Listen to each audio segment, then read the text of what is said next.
오늘 조선일보 사설은 이에 대한 정치적 불신임 평가까지 나온 민주당 내 이탈표라는 제목입니다.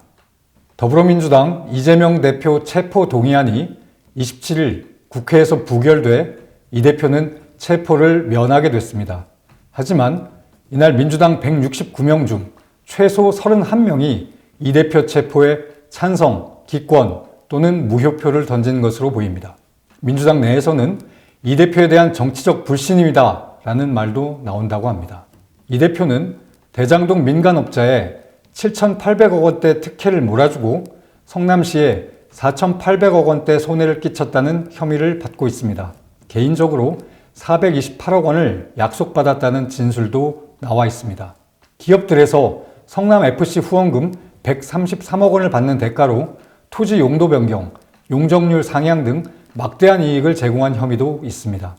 민주당 의원 대부분은 그런 일이 있었는지조차 몰랐던 개인 비리 의혹입니다. 그 개인 불법을 감싸는데 민주당이 통째로 동원되고 있다면 당내 반발이 일어나는 게 당연합니다.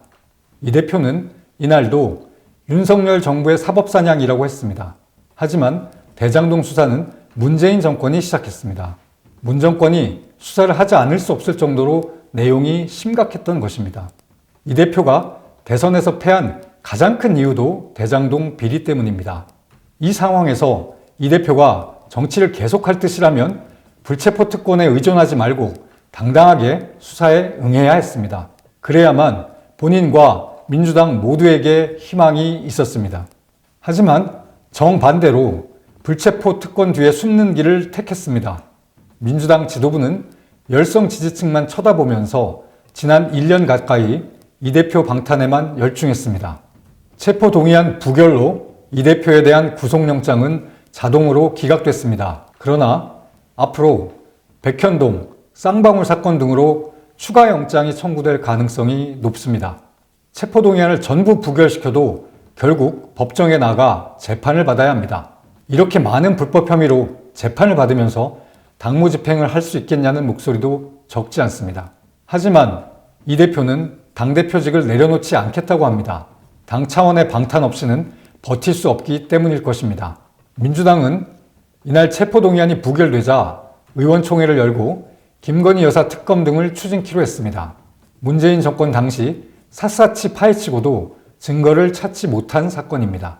이 대표 방탄용 맞불놓기라는 지적을 받을 수밖에 없습니다. 당내 비이재명계는 최근 보고서에서 민주당의 이재명 사당화 우려를 제기했습니다. 그러면서 민심이 민주당을 떠났다. 개혁을 원하는 국민에게는 비전도 전략도 없는 무능한 당이 됐다고 자평했습니다.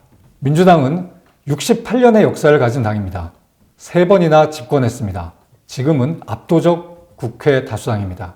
이런 주요 정당이 한 개인의 사당으로 전락해 민심을 잃은 채 불법 혐의 감싸기에만 동분서주한다면 한국 헌정사의 오점이라고 할 수밖에 없습니다. 오늘의 조선일보 사설이었습니다.